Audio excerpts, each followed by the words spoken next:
नमस्कार, स्वागत है आपका कमोडिटी नाउ में और मैं हूं आपके साथ पूजा त्रिपाठी। और अगले आधे घंटे में हम आपको बताएंगे कि कमोडिटी मार्केट में इस वक्त किस तरह का एक्शन देखने को मिल रहा है। साथ ही साथ आपको हाजिर बाजार की खबरों के साथ देश भर के मंडियों में इस वक्त किस तरह का एक्शन देखने को मिल रहा है, इससे जुड़ी भी जानकारी देंगे। और इंट्राडे पोजीशन और लॉन्ग टर्म के हिसाब से कौन से कॉल्स पर आपको नजर रखनी चाहिए, इस पर भी बात करेंगे। हमारे साथ एक्सपर्ट भी शामिल होंगे। हमारे साथ तरुण जुड़ेंगे और एलकेपी सिक्योरिटीज के जतिन त्रिवेदी भी हमारे साथ मौजूद होंगे तमाम रणनीति सुझाने के लिए। लेकिन इस वक्त नजर डाल लेते हैं इस वक्त की बड़ी खबरों पर। सोने में अगर बात करें तो 5 महीने की ऊपरी स्तरों से सोने में अब हल्की मुनाफा वसूली देखने को मिल रही है और एमसीएक्स पर सोना 100 रुपए की कमजोरी के साथ अब 49,100 रुपए के करीब है। कॉमेक्स पर भी अगर बात करें तो $1860 के नीचे कारोबार कर रहा है। वहीं चांदी में भी आज सीमित दायरे में कारोबार देखने को मिल रहा है, हल्की कमजोरी है और 67,000 के नीचे आज कारोबार कर रहा है चांदी भी। इसके अलावा क्रूड की अगर बात करें तो यहाँ पर भी आज दबाव है। ब्रेंट क्रूड करीब 1% गिरकर अब $82 तक फिसला है और एमसीएक्स पर भी कमजोरी के साथ ही यहाँ पर कारोबार होता हुआ दिखाई दे रहा है। लेकिन भाई मेटल्स पर अगर नजर डालेंगे, कॉपर, जिंक, निकेल, एल्यूमिनियम, यहाँ पर आज हल्की तेजी के साथ कारोबार हो रहा है। जिंक, निकेल और कॉपर में हम देख रहे हैं कि आज 0.25% के आसपास की तेजी देखने को मिल रही है। लेकिन वहीं दूसरी तरफ एल्यूमिनियम में हल्की सुस्ती है। लेकिन ओवरऑल जो माहौल बना हुआ है मेटल्स में, वो तेजी की तरफ देखने को इस वक्त मिल रहा है। तो ये तो बात हुई नॉन एग्री कमोडिटीज की। लेकिन इसके अलावा एग्री कमोडिटीज पर अगर नजर डालेंगे तो मसालों में आज शानदार तेजी देखने को मिल रही है। जीरा दिसंबर वायदा 16,000 के करीब पहुंचा, धनिया 8,400 रुपए के पास इस वक्त कारोबार कर रहा है। तो ये तो बात हुई कुछ एग्री कमोडिटीज की। इस पर हम आगे एक एक करके राय भी लेंगे। लेकिन इस वक्त की जो सबसे बड़ी खबर है उस पर एक बार रुख कर लेते हैं। कमोडिटी वायदा में अब एफपीआई की एंट्री भी हो सकती है, इस तरह की यहाँ पर डिटेल्स निकल कर आ रही हैं। और क्या खबर है और इससे क्या फायदा होगा, ये भी समझ लेते हैं। और हमारे साथ विश्व मोहन इस वक्त जुड़ चुके हैं पूरी डिटेल्स लेकर। विश्व मोहन, गुड आफ्टरनून। बताइए क्या डिटेल्स हैं और ये जो एफपीआई की एंट्री होगी इससे क्या फायदा मिलेगा? देखिए, कमोडिटी डेरिवेटिव मार्केट के लिए सोमवार का दिन काफी अहम है और कुछ अहम मुद्दों पर चर्चा होनी है। SEBI appointed committee CDAC, commodity derivative advisory committee, इसकी बैठक होनी है सोमवार को दोपहर 2:30 से शाम के 5:30 बजे। सबसे अहम मुद्दा इस बैठक में इस बात को लेकर है कि एफपीआईज के लिए कैसे दरवाज़ा कमोडिटी डेरिवेटिव मार्केट का खोला जाए। एफपीआईज की अहमियत आप इस बात से समझ सकते हैं कि इंडियन इक्विटी मार्केट में 20% वॉल्यूम एफपीआईज से जनरेट होता है। अगर इंडियन कमोडिटी डेरिवेटिव मार्केट में अगर एफपीआईज आते हैं तो मार्केट का डेप्थ बढ़ेगा। साथ ही जो वॉल्यूम की सबसे बड़ी दिक्कत होती है कमोडिटी मार्केट में, वो यहाँ पर इस दिक्कतें खत्म हो सकती है। अब एफपीआई फॉरेन इन्वेस्टर्स की में इंडियन कमोडिटी मार्केट में अब तक भागीदारी की बात करें तो 3 साल पहले सेबी ने एक छूट दी थी। जो भी Indian spot commodity spot market में ट्रेड करते हैं फॉरेन इन्वेस्टर्स, वो अपनी पोजीशन यहाँ पर हेज कर सकते हैं। लेकिन 3 साल में सिर्फ एक फॉरेन इन्वेस्टर ने रजिस्ट्रेशन करवाया। लेकिन एफपीआईज के साथ अगर ये मर्ज हो जाते हैं तो एफपीआईज से बड़ा वॉल्यूम जनरेट होने की उम्मीद है। इसके अलावा इस बैठक में 2 और अहम मुद्दे हैं। एक है गोल्ड स्पॉट एक्सचेंज को लेकर, हाल में नोटिफिकेशन आया है और इसको लेकर क्या रूपरेखा होगी, कैसे ग्राउंड पर इंप्लीमेंट किया जाए, इस मुद्दे पर भी चर्चा होगी। इसके अलावा तीसरा अहम मुद्दा होगा एनसीडीएक्स की तरफ से प्रेजेंटेशन दिया जाएगा इस बात को लेकर कि चना और सरसों वायदा जिस तरह से हाल में बंद किए गए थे, इसका क्या नुकसान होता है वायदा बंद करने का पूरे पार्टिसिपेंट्स को, चाहे वो एक्सचेंज हो, किसान हो, ट्रेडर्स हो या फिर फार्मर्स हो। तो कैसे सेंटिमेंट हर्ट होता है, तो इसको लेकर क्या नियम होने चाहिए, कैसे इंप्लीमेंट होनी चाहिए, वायदा बंद करने के क्या फायदे और नुकसान होते हैं, तमाम मुद्दों पर भी चर्चा होगी। यानी 3 अहम मुद्दे हैं, एफपीआईज की एंट्री, वायदा बैन और गोल्ड स्पॉट एक्सचेंज। लेकिन एफपीआईज की एंट्री सबसे अहम मुद्दा होगा। जी ओके, बहुत बहुत शुक्रिया विश्व मोहन ये सारी डिटेल्स देने के लिए। तो ये कुछ फायदे होने की बात की जा रही है, बड़े ट्रिगर्स हैं जो कि इस पे प्ले करते हुए नजर आ रहे हैं। CDASE commodity derivative advisory committee इस पर फैसला ले सकती है और सूत्रों के हवाले से खबर हमें मिल रही है कि सेबी शुरुआत में जो नॉन एग्रो कमोडिटी है वहां पर मंजूरी दे सकती है FPIs की एंट्री को लेकर। चलिए इस पे और आगे भी चर्चा करते हैं। तरुण और जतिन दोनों ही हमारे साथ मौजूद हैं। तरुण, पहले आपसे समझना चाहेंगे, गुड मॉर्निंग, ये जो खबर निकल कर आ रही है कि FPIs की भी एंट्री हो सकती है कमोडिटी वायदा में, इसे आप कैसे देख रहे हैं? क्या कुछ बदलाव हो सकते हैं और क्या कह सकते हैं कि अब नए दौर की शुरुआत हो रही है इस एंट्री के साथ, इस नए बदलाव के साथ? हाय, वेरी गुड मॉर्निंग। जैसा कि विश्व मोहन जी ने कहा, सर्टेनली काफ़ी एनकरेजिंग स्टेप है अगर FPI अलाउ करेगा, पार्टिसिपेशन अलाउ होता है डोमेस्टिक बोर्सेस के अंदर। सर्टेनली पार्टिसिपेशन इंक्रीज होगा, डेट मार्केट में बढ़ेगा एंड लिक्विडिटी मार्केट में अगर बढ़ेगी तो कहीं ना कहीं मार्केट पार्टिसिपेंट्स जो डोमेस्टिकली ट्रेड करते हैं उनका भी कॉन्फिडेंस काफ़ी अच्छा बढ़ेगा। साइमल्टेनियसली जो प्राइस डिस्कवरी एक्सचेंज का जो मेन मोटो है उसमें काफ़ी हद तक हेल्प करेगा। तो आई थिंक काफ़ी एनकरेजिंग स्टेप होगा अगर FPI को अलाउ किया जाता है डोमेस्टिक बोर्सेस के अंदर।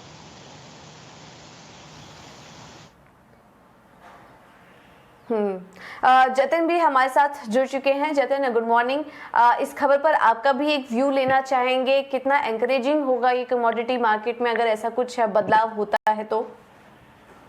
Very good morning. देखिए, जिस तरह से हम देखते हैं कि कोई भी एक रेगुलेटरी चेंजेस होती है या बड़े पैमाने पे कुछ एक अपडेट ऐसा आता है जहां से एक पार्टिसिपेशन जो है वो ऑटोमेटिकली बढ़ जाता है। यही चीज जो है वो इक्विटी में भी हुआ था बहुत सालों पहले, जहां पे फॉरेन इन्वेस्टर्स को अनुमति दी गई थी कि निवेशक यहाँ से बढ़ा सकते हैं। तो उसके बाद एक अच्छा खासा स्पर्ट जो है वो बूम देखने मिला था मार्केट के अंदर। और उससे होता क्या है कि बाकी जो पार्टिसिपेंट्स है वो ज्यादा एनकरेज हो जाते हैं, जो डोमेस्टिक प्लेयर्स होते हैं नए नए प्रोडक्ट्स लाने के लिए। तो यहाँ पर भी वैसा ही कुछ जो सेगमेंट है उसके अंदर एक बड़ा सा बूम देखने मिल सकता है कमोडिटी मार्केट में, जहाँ पे पार्टिसिपेंट्स जो है वो बहुत ज्यादा पैमाने पे एक दूसरे के साथ हैंड इन हैंड आगे बढ़ेंगे। और जिस तरह से FPI का मनी इनफ्लो आना शुरू होगा तो वो बड़े पैमाने पे आएगा और लंबी अवधि के लिए आएगा। ट्रेडर्स का जो पर्सपेक्टिव होता है वो शॉर्ट टर्म रहता है, इन एंड आउट रहता है, लेकिन FPI का जो भी पोजीशन आता है वो हम सब जानते हैं कि एक बड़े लार्जर टाइम फ्रेम के व्यू के साथ आता है। तो इससे जो है वो डिलीवरी परसेंटेज जो है, वॉल्यूम्स, ट्रेडिंग वॉल्यूम्स जो है वो बहुत ज़्यादा अफेक्टेड रहेगा और ज़्यादा एनकरेजिंग रहेगा। तो ये भी बहुत ही पॉजिटिव ट्रिगर मैं पकड़ के चल रहा हूँ। दोनों ही एग्री नॉन एग्री दोनों ही मार्केट के लिए बहुत अच्छा पॉजिटिव ट्रिगर रहना चाहिए। ठीक है, तो फिलहाल तो इस तरह की जानकारी मिल रही है कि फिलहाल नॉन एग्री में ये डेवलपमेंट हो सकता है। एग्री कमोडिटी पर बाद में फैसला लेगा। शुरुआत यहाँ पर नॉन एग्री कमोडिटी से होते हुए दिखाई देगी, इस तरह की डिटेल मिल रही है। लेकिन जो भी रेगुलेटरी चेंजेस हो रहे हैं, दोनों ही एक्सपर्ट का मानना है कि काफ़ी एनकरेजिंग होगा ये कमोडिटी मार्केट में अगर इस तरह के बदलाव होते हैं तो, और इस डेवलपमेंट पर हमारी नज़र बनी रहेगी। अब आगे बढ़ते हैं और सोने चांदी पर भी एक बार राय ले लेते हैं। आज हम देखें तो सोने चांदी में मुनाफा वसूली देखने को मिल रही है। कॉमेक्स पर जो भाव है वो $1860 के पास के स्तर पर है सोने का, और चांदी पर $25 के करीब इस वक्त चांदी भी कारोबार कर रही है। तो अगर 5 महीने से के ट्रेंड देखेंगे तो ऊपरी स्तरों से यहाँ पर अभी हल्का सा दबाव देखने को मिल रहा है। एक बार राय ले लेते हैं तकनीकी। तरुण, पहले आपसे समझेंगे सोने चांदी को लेकर क्या व्यू बन रहा है आपका? आई थिंक हमने इस हफ्ते काफ़ी अच्छा ब्रेकआउट देखा। $1840 काफ़ी अच्छा रेजिस्टेंस था कॉमेक्स के अंदर, एंड डोमेस्टिक मार्केट में 48,400 काफ़ी अच्छा रेजिस्टेंस था। प्राइसेस ने उसको ब्रेक किया एंड काफ़ी अच्छा मूव हमने उसके बाद में आते हुए देखा। जिस तरीके से ग्लोबल कंसर्न है राइजिंग इन्फ्लेशन को लेके, क्योंकि US में हमने देखा है 3 डिकेड के अंदर हाईएस्ट पेस से इन्फ्लेशन बढ़ रहा है। चाइना में भी बियॉन्ड कंट्रोल जा रहा है, और जो इन्फ्लेशन बियॉन्ड कंट्रोल ग्लोबली हो रहा है कहीं ना कहीं वो हिंट दे रहा है कि मार्केट में टाइटनिंग होगी सूनर देन एक्सपेक्टेड। बट जब टाइटनिंग होगी इज अ डिफरेंट थिंग, लेकिन अभी जिस तरीके से इन्फ्लेशन बढ़ रहा है कहीं ना कहीं इन्फ्लेशन लेड जो फंड बाइंग हो रही है वो हमने इस काउंटर के अंदर आते हुए देखी है। हमारा ऐसा मानना है कि शॉर्ट टर्म में जो तेजी का माहौल है वो कंटिन्यू करेगा। Most likely 49,800 in the short term gold के प्राइस आ सकते हैं। अगर बात किया जाए थोड़ा सा ब्रॉडर व्यू का, मुझे ऐसा लगता है 51,500 तक भी गोल्ड के प्राइस देखे जा सकते हैं।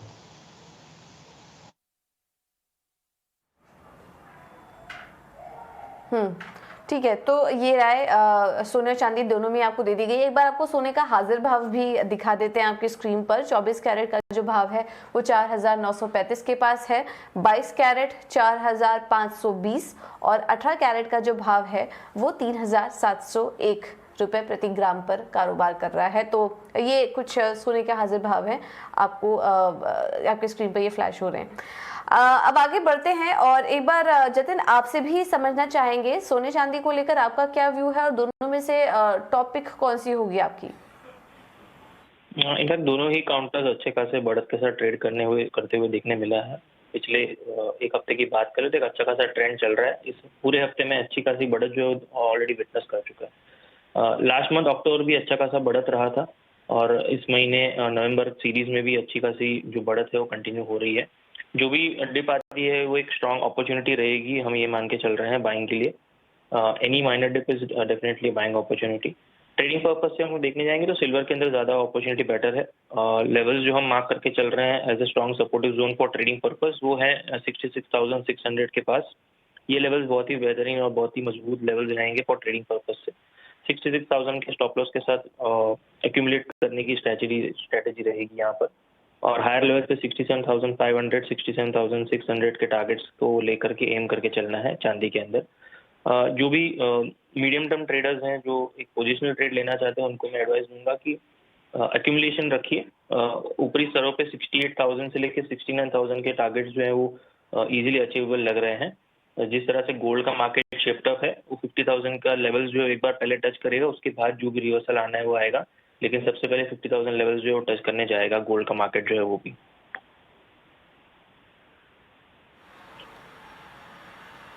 बिल्कुल। तो ये राय गोल्ड में आपको दे दी, गोल्ड और सिल्वर दोनों में ही आपको दे दी गई है। दोनों ही इन लेवल्स पर अच्छे दिखाई दे रहे हैं ट्रेड लेने के लिहाज से। अब आगे बढ़ते हैं और एक नज़र क्रूड पर भी डाल लेते हैं। इस वक्त जो बड़ा डेवलपमेंट हो रहा है कच्चे तेल स्पेस में वो ये कि कमोडिटी ऑप्शंस में कारोबार बढ़ता हुआ दिखाई दे रहा है और क्रूड ऑप्शंस जो हैं वो अपने रिकॉर्ड स्तर पर पहुंच चुके हैं। एक अच्छी खासी यहाँ पर ट्रेड वॉल्यूम्स देखने को मिल रहे हैं, रिकॉर्ड टर्नओवर देखने को मिल रहा है इस वक्त क्रूड में। इस पर एक बार राय भी ले लेते हैं और इस वक्त हमारे साथ ऋषि नथानी जुड़ चुके हैं, MCX के SVP और हेड हमारे साथ मौजूद है इस वक्त। सर बहुत बहुत शुक्रिया समय देने के लिए। आपसे समझना चाहेंगे कि ये जो ऑप्शंस का वॉल्यूम बढ़ रहा है उसके पीछे के ट्रिगर्स आप क्या देख रहे हैं? क्या फ्यूचर्स के जो पीक मार्जिन पहुंच चुका है उसकी वजह से ये हम देख रहे हैं कि अब ऑप्शंस में रुझान देखने को मिल रहा है इस वक्त ट्रेडर्स का? नमस्कार। ऐसा है कि ऑप्शंस में हमें काफ़ी बढ़त दिख रही है पिछले करीब साल भर से और इसमें लगातार ग्रोथ हो रहा है। मैं ये नहीं कहूँगा कि सिर्फ पीक मार्जिन कारण है, ऑप्शंस का भी एक मैच्योरिटी आ रही है ऑप्शंस मार्केट में और काफ़ी रिटेल पार्टिसिपेशन भी आ रहा है, प्रोप्राइटरी पार्टिसिपेशन भी आ रहा है। तो ओवरऑल हम देख रहे हैं कि इसमें अच्छा मूवमेंट है ऑप्शंस में, हेजर्स भी पार्टिसिपेट कर रहे हैं। तो ओवरऑल ऑप्शंस मार्केट बढ़ रहा है और हम यही आशा करते हैं कि ऑप्शंस में आगे चल के और भी अच्छा वॉल्यूम होगा।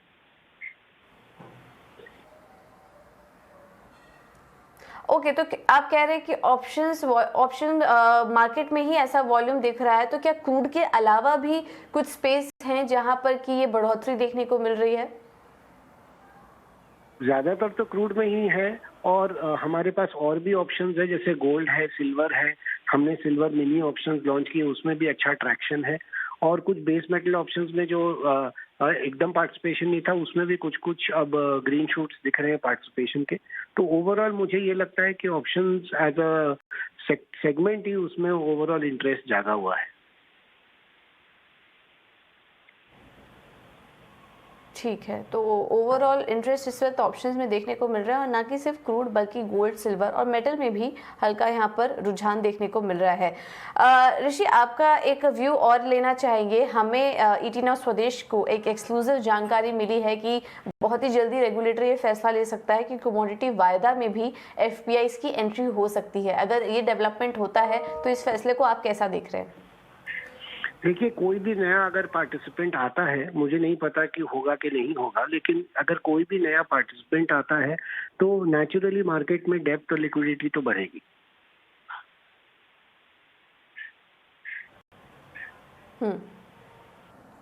ओके, बिल्कुल। तो ऐसा कुछ होता है तो लिक्विडिटी यहाँ पर और बढ़ सकती है, कमोडिटी मार्केट में और रुझान देखने को मिल सकता है। चलिए ऋषि, बहुत बहुत शुक्रिया आपका अपना समय हमें देने के लिए और ये सब जानकारी भी हमारे दर्शकों को पहुँचाने के लिए आपका बहुत बहुत शुक्रिया।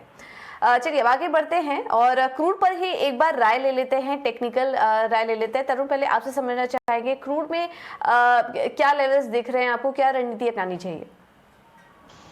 रिसेंटली हमने देखा आफ्टर स्ट्रॉन्ग रैली अभी रिसेंट वीक्स के अंदर प्राइसेस कंसोलिडेट कर रहे हैं। उसके पीछे एक मेन रीजन है कि अभी डॉलर इंडेक्स में हमने वंस अगेन रैली आते हुए देखा जो 5 वीक के हाई पे चल रहा है एज ऑफ नाउ।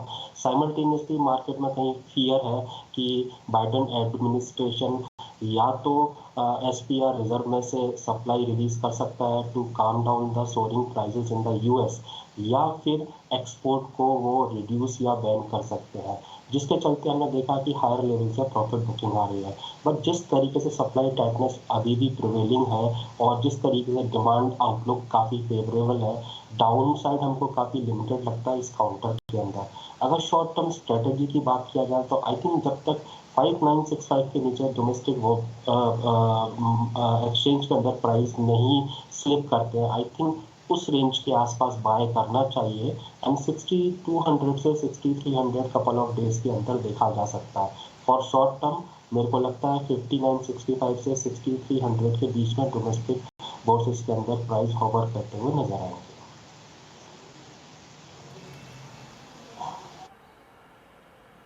ओके, ठीक है। तो ये राय कच्चे तेल पर आपको दे दी गई है। जतिन, क्या आपका भी कुछ व्यू बन रहा है क्रूड पर, जिस तरह का दबाव हल्का देखने को मिल रहा है इस वक्त, या फिलहाल अवॉइड करें? ट्रेंड कैसा लग रहा है आपको?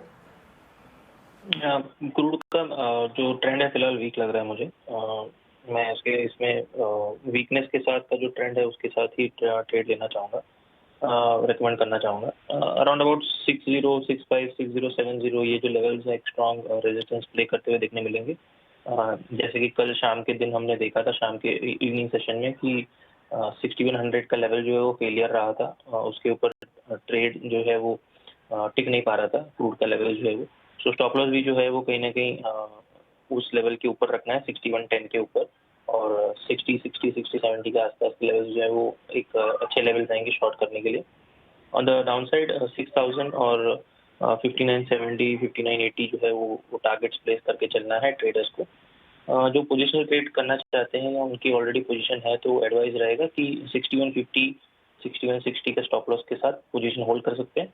लोअर लेवल्स पर 5900 5950 के टारगेट्स के हिसाब से वहाँ पे प्रॉफिट बुकिंग की सलाह रहेगी।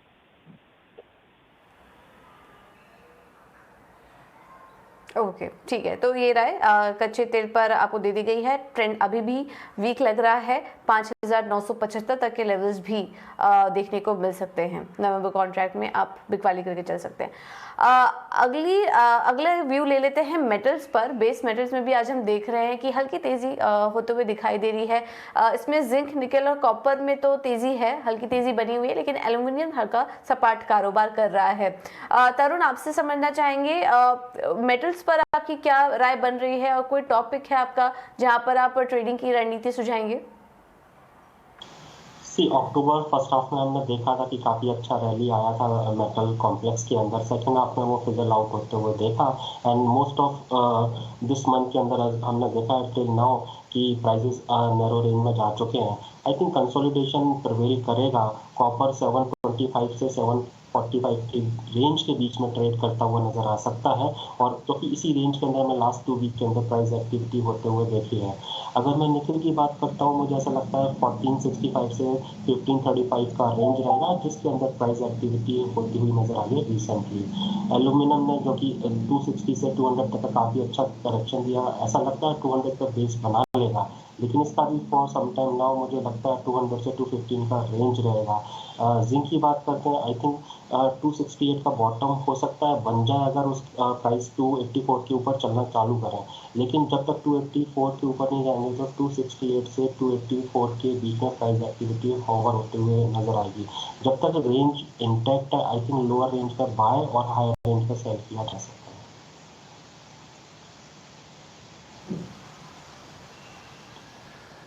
ओके, ये राय आपको दे दी गई है। मेटल्स पर। जतिन, आपकी भी क्विकली राय जानना चाहेंगे मेटल्स पर, आपकी टॉपिक कौन सी होगी?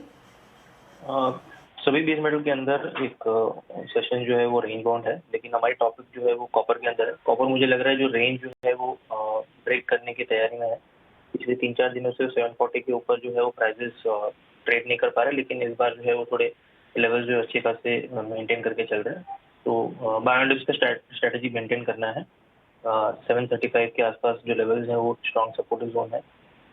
नीचे में सपोर्ट जो है वो 730 का है, तो 730 के नीचे स्टॉप लॉस रखना है और जो टारगेट रखना है वो 742 का रखना है।